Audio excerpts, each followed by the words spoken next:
Well, hello again, everyone, and welcome to another installation of Conversations with a Falcon. We are incredibly grateful to have Coach Sasha Anderson with us today. Sasha is someone who has been connected with SPU basketball for a number of years in a number of capacities. She's a wife, she's a mom, she's done a million other things, but we want to give Sasha a chance to introduce herself here in a second, and then we'll jump into the conversation. So Sasha, thanks for being with us. If you wouldn't mind, give a quick little introduction on yourself, and then we'll jump into some questions from there. Yeah, you bet. Thank you, Jackson. And thank you for doing this, for making space and time. And I feel really grateful to just be invited into the space. And like you've been advertising it, to just slow down and chat. So I'm looking forward to it. But I am excited to be here. Again, like Jackson said, I have been a part of the SPU community, the SPU basketball program this is my 16th season. And I just can't believe it whenever that comes out of my mouth, that it's been 16 years. But it's been a good 16 years. It's looked different year after year, but for the last 3 seasons, I've been back in a full-time capacity, assisting and loving it more than ever. It's amazing to get the gift of doing what you love every day. So I continue to be a part of the program because I love it. We have amazing young women that are a part of it and become a part of my life. And it's a real gift to be a part of the whole SPU community for me. And to be a native Seattleite, to be able to work where I have been born and raised is also just a gift. And like Jackson said, I'm a mom. I have 3 kids. They're 9, 11, and 13. And that's my #1 job. And then I've been married for, it's going on 23 years this summer will mark. So it's a good walk. Yeah, that's a lot. I think a lot of people would agree. That sounds like a lot. So, Sasha, you've been doing this for a long time. You've been married, as you said, 23 years. You've been alive, obviously, longer than that. This year has been an interesting one in a variety of ways. And, as I've had these conversations with others, fully recognize that the challenges, the injustice, the racism, the inequity, however you want to label much of what we in Seattle and we in our country and our world are facing, it is not constrained to just this year. Mm-hmm. However, certainly this year has been a moment where a spotlight has really been shown on a lot of the challenges that face us in our country. So I'm curious, just before we talk about your interaction with your kids and the team, et cetera, as you have processed this year, just walk us through some of the things that have been challenges for you and that you've been thinking that again, as we say, might be catalysts for further conversations for others who watch this. Yeah. Wow. Has it been an incredible year? It just one thing after another. It feels kind of like wave after wave in so many ways. And, I think by nature, I am truly a peacemaker in personality. I won't back down from a fight. I won't back down from conflict in a sense, but if I can go around it, that's my nature. I kind of want to let's all get along. And yet I think one of the reminders that this year and the events of this year have brought, and just the overall civil unrest we find our country in, has reminded me that conflict and tension isn't always a bad thing. And oftentimes those are the things that are catalysts for change.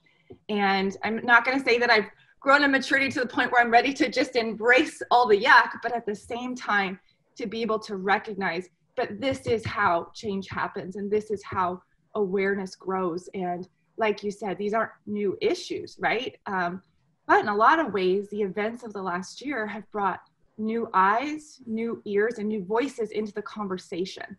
And I think this last year has been filled with, for me personally, with young kids and working with young adults, bringing a lot of people into a conversation, in some ways for the first time.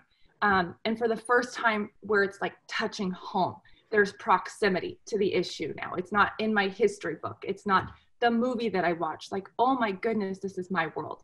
And I think reminding, those of us who have a few more years under our belt, recognize, we've been through some stuff. You've seen 9/11, you've seen some of these major historical events, and realize human nature, the spirit of human nature is strong and resilient. And we find a way to overcome. And I think that's been a part of those conversations along the way with my kids and, again, our student athletes, is we are in history. We're going to look back and yes, this is monumental, but at the same time, encouraging them and myself, the world is not ending.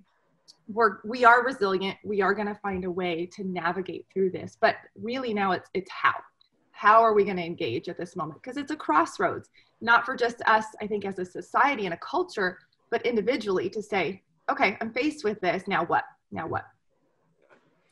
it's interesting that you bring up your kids. I want to ask you a question about your kids because I have two kids. They're younger than yours. My daughter's almost 7 and my son's almost 4.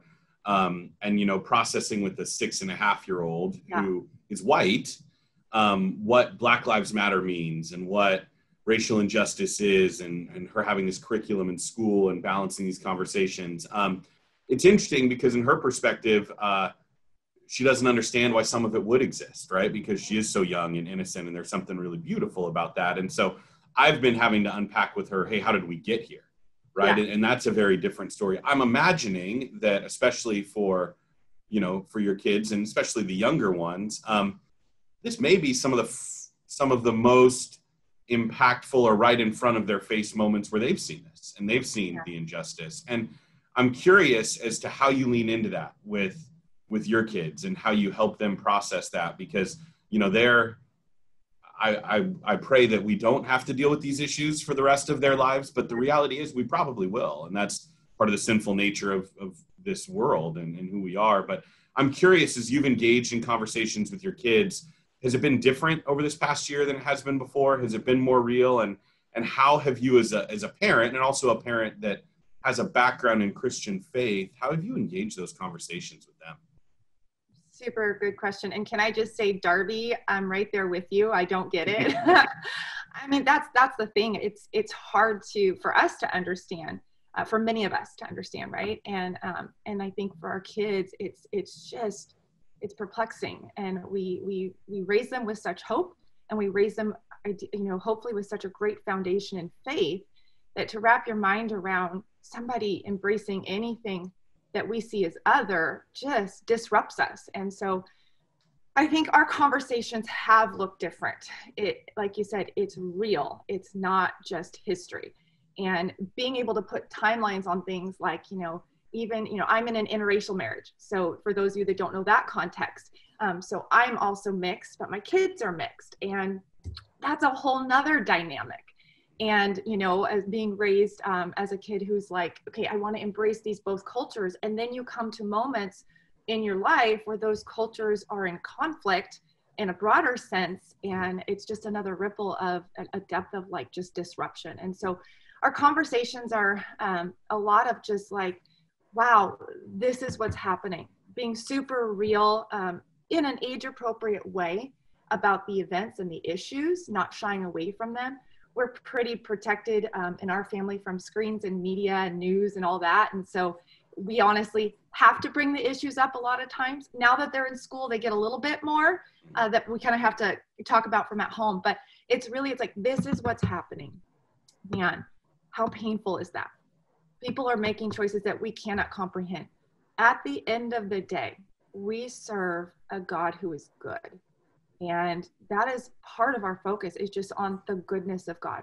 And what has God called us to do in our part? So, even translating this, not just to our kids, but to our athletes, it's the same conversation of we have an opportunity to be image bearers of Christ. That's part of our call. Part of that image is to live in compassion for others. Part of that image is to fight for oppressed peoples.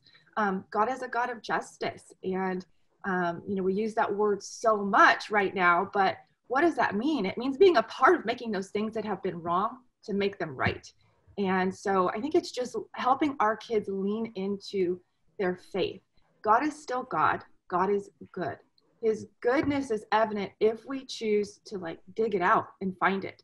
And then allowing his Holy Spirit to empower us to use our voice in the ways that we can. I think that's probably the bigger conversation that's changing, is look, you now live in a generation that has an opportunity to make impact and be a part of change. So I don't care if you're 6, I don't care if you're 9, I don't care if you're 42. What is that going to look like? Or if you're 20 and you're on a college campus, how are you going to use your voice that you've been gifted with, and how are you going to make an impact and make change or be a part of the change? Yeah. No, thank you. That's great. I appreciate very much what you said at the beginning, that you too are confused and you too don't get it. I think, one of the things in having a number of these conversations, both on Zoom that are being recorded and putting on Instagram, but also just in life, I think there's a lot of folks who are ashamed that they are confused, right? And I think that's a very natural response, as people want to say that they have an understanding of what's going on and they want to have an answer. And so to have heard from so many different folks in so many different roles and points of life and backgrounds, et cetera, say, hey, we all don't get it, is refreshing. And I think that's really important for folks to hear. Could you talk a little bit more? So obviously you're right. When you have your kids at home, you can shield them from screens a little bit, and you can, control the narrative, if you will, to use today's expression. You're also in a role where you're working with, 14 or 15 incredibly bright, incredibly, resilient, incredibly resourced, incredibly prepared, but also incredibly questioning everything college students, right? That's what college students are. And in a role as coach, in a moment like this, where you have a team where you have Black students, white students, students who are incredibly conservative, students who aren't, students who have a faith background, students that don't, students whose parents are law enforcement officers, and others that are in the military. I mean, that's the reality of your team because I know them. How have you and Coach Simonson and Coach Benson, how have you leaned into this conversation with your team? Because I know that you all have, but I'm curious because I think a lot of people think, oh, well, they probably, there are probably some that assume that we just go play basketball. But the reality is that, moments like this, when George Floyd and that murder happens, you can't just coach basketball. So what does that look like with your team? You cannot just coach basketball. And I think the beauty, and going back to just even my introduction, why am I here at SPU, is because it's a community that allows me to focus on more than just X's and O's. And for me, for Coach Simonson, for Coach Benson, something I'm so grateful for is the unity in that staff of purpose and just vision. All three of us are here for so much more than just winning games on the court. And so when these things come up, man, as a mom, I'm instantly locked in on my kids. As a coach, I'm like, okay, where are my players at? How are they doing? And so for months now, it's not like this is our ongoing, constant conversation, although we're truly aware that it's probably constantly on the minds of our athletes, especially our athletes of color right now. But it's checking in, it's one-on-one, it's in the group. It's, when Mr. Floyd's death happened and we were made aware of it, I don't remember what meeting we had planned, but we had a meeting on the calendar. And instead, that time absolutely went to sitting with the pain of that. And there were just a lot of tears. And we just, honestly, it wasn't like there were answers. I'm not sure there was a lot of comfort beyond just being with our community in that moment and kind of just sitting in that space together. From there, what we've talked about and tried to have some ongoing conversations is, again, how are we going to have impact? What are we going to do? What's going to be our part? And we've done a few things that have been a little bit more outside and visible from the outside of our program, but inside, I think it's things like, again, checking in on our players of color and asking them both individually and together how they're doing. How are they feeling supported and not supported? Are there things happening that we might not be aware of as coaches or that teammates might not be aware of that are offensive or hurtful or lack sensitivity, those kinds of things?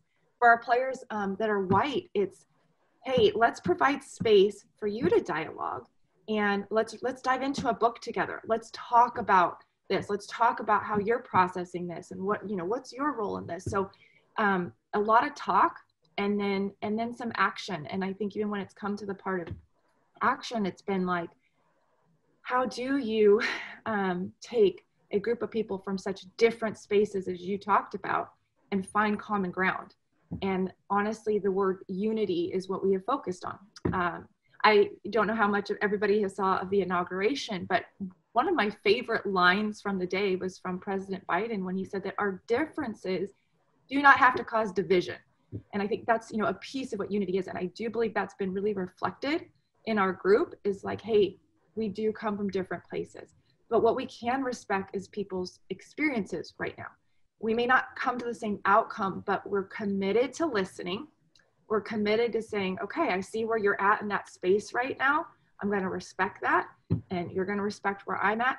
But at the end of the day, we have so much more common ground than differences. And that's what we're going to stand on. That's where we're going to stand. As a Christian community, we absolutely and wholeheartedly believe in the dignity of just human life. So if at the minimum we can agree on that, we've got a place to work from. And that's what we've tried to do. No, that's great. Well, I guess I'll pause and I'll say thank you. I know I've said thank you to our coaches a lot over this year, but it's truly an honor for me to work at a place where I know that, Mike and Katie and yourself are, that this is at the forefront of your mind, and it is part of what we say we do here at SPU Athletics. But you mentioned a book or something like that you may have been reading with your group. I've asked everyone that we've had on this series thus far, if you were to give folks, a book, mini-series, a movie, a documentary, just a couple of recommendations that have been helpful for you or helpful for your kids or your team to process through some of this, what would a couple of those be? Because I'd love to have those resources available. Yeah, okay. So books that I've enjoyed or good shout outs right now in this journey are Austin Channing Brown wrote a book called I'm Still Here. And I think it's called Black Dignity in a World Made for Whiteness. Great book. Jamar Tisby has a couple of books that his newest one is How to Fight Racism. And then he also wrote one that a few of us players, I went through with a few of our players this summer, and interesting that it was several of our white players, not our athletes of color. And we went through his book, The Color of Compromise, which uniquely looks more at the church's role of complicity in systemic racism. And I think that was maybe one of the hardest ones to digest, but valuable. The book I probably most recommend right now comes from one of our own SBU faculty, Dr. Brenda Salter McNeil, in Becoming Brave. I'm actually re-listening to it right now. It's, I think wherever you're at, I think it's a great book to get stuff from. And then movies, movies like Just Mercy and Selma and 13th and Loving, those are great movies. And I think what I would also say, in the midst of reconciliation and just dealing with all of these issues, is just work at the end of the day. It's doing really hard work. And I know you asked me for book and movie recommendations, but as a talker, I'm in a tangent for a second. And just say, the reality is, I think people are always asking the question, like, what can I do? How do I get involved? How do I use all these things? Like I have all this new knowledge, revelation possibly, or maybe with the revelation and the knowledge I had, now I have all this new emotion attached to it, and I just don't know what to do. And I think particularly in some ways, our white student athletes are asking that question a lot. And, I think fear comes into play. Am I going to say the wrong thing? And just that doubt in the process, just so many emotions. Shame. I mean, you used that word earlier. We could sit on that for a long time, to be honest, because I think that's something that keeps us from being an activist, and probably the biggest thing that holds on to us. And so I think one of the things we can do is dive deep in all the information that's available to us. The books, the history, like really understanding. Right now, Black History Month, like you can look any left or right, and you're going to find information. Dive into Black stories, both current and old. Get immersed in Black culture and Black community, and not just from the knowledge standpoint. I think the place that I would encourage people is, like, fall in love with Blackness, whether it's Black music or Black businesses that you're going to support or whatever it is. But Dr. Brenda's book, she talks a lot about the importance of proximity to pain. And I think getting close to the Black Lives Matter movement is about getting close to the Black community. So expanding our own personal circles, but also just immersing ourselves, not just for knowledge's sake, but even our entertainment and our enjoyment. Stepping out and watching and seeing things that maybe we wouldn't have before is, I think, a piece of being involved. Oh, thank you. That typically I ask, what we can do is the last question, but you've kind of answered that already. So instead, I'll maybe wrap up with this. You earlier mentioned the idea of hope, and hope has been something that we've talked about in all these interviews to this point. And and I agree with you that I believe if there's anything that Christ and the gospel shows us, it's that hope exists and hope is real, and we have hope in Christ. And I know that, you know that. Not everyone in the world has understood that, and not everyone in the world resonates with that. But as we think about hope, I want to flip that a little bit and think about knowing our students that you get to engage with, both on SPU women's basketball, but you're around many others here on campus. Sasha, what gives you hope when you look at our students? What gives you hope that they might be that generation that makes a greater impact in this world than maybe those of us that have come before him? So maybe we can close with that. Knowing what you know about the students that you've worked with so closely for almost 2 decades at this point, what gives you hope? I think this generation is willing. Well, I think they're first of all willing to see things that other generations haven't been able to see. And I do believe that's a first piece in creating a movement, is knowing that there's a need for one. And then I think what I am always especially proud of in our student athletes is our grittiness and just our resilience in general. And I think that's something we can transfer over into what's going on in our lives and our culture right now. We said earlier, it's doing hard work is really what it's about, and a willingness to do that, but then a willingness, like just a determination and a grit that we won't accept otherwise. I'm willing to be uncomfortable myself. I'm willing to sit with pain. I'm willing to sit with somebody else's pain. I'm willing to do what it takes. It's more than just, putting a cute tweet out there and reposting something, but to say, okay, that's where I'm starting. But I do believe that the students at SPU are very committed to figuring out what is that next step. And I think this generation in general, as a whole is. Diversity is what makes life so rich and complete. It's truly God's, perfect design, that we're not all the same. And so grasping that and fighting for that and creating that, I think part of what I would call us to moving forward is like expanding our inner circles. What do they look like? Who are the people that I am intimate with? Because honestly, like accountability is really a prerequisite for change, is something that Brene Brown always says. And she's just one of my favorite people to study, some of her work. But accountability happens in relationship and community. So what does our inner circle look like? Is it just look like us? That's a problem. And if I can just say, I think for us as coaches right now, we really have a truly great ability to engage with our athletes in this conversation in a way that I think is beyond what the classroom can do. There's not very many other arenas and areas or groups and times and seasons in our life where we have the depth of relationship and the intimacy that comes in a sports team. Outside of your family, I just don't know that I've experienced that level of relationship other than one-on-one in a really small group, right? So as a coach and as a leader, I think it really is a big part of our responsibility to engage in these conversations, because it's probably if we've done our jobs well, one of the safest place our athletes have to dig in and talk to their teammates, either their teammates of color, and be like, man, tell me your stories. Let me just sit with that pain a little bit. And as a white student being like, how do I be an ally here? How do I dig through my stuff? And so I know just a couple of thoughts there. I do believe we're all doing that, but I think that on our teams, we have a greater ability than probably any other phase of our life to actually really dig in at a deep level with some of this stuff. And that's a gift in many ways. And I think, just the last thing I think I would say, we threw that word shame out there, and I talked about Brene Brown, but if there's one individual skill I would say we would want to develop the most at this time, it's empathy. And her definitions of empathy are so good, because it talks about how empathy is really seeing the world through somebody else's eyes and then understanding their pain. And as a believer, I mean, like the Bible just clearly instructs us time and time again that we are to seek understanding over being understood. And that alone would solve so much of this issue, wouldn't it, at a global scale? But really understanding someone's pain, their feelings and emotion, being able to just sit in a non-judgmental space, to be present in that pain, and then be able to communicate that pain back. Those steps of building skills of empathy really do diminish shame both for us, for, you know, a person of color and for a white person.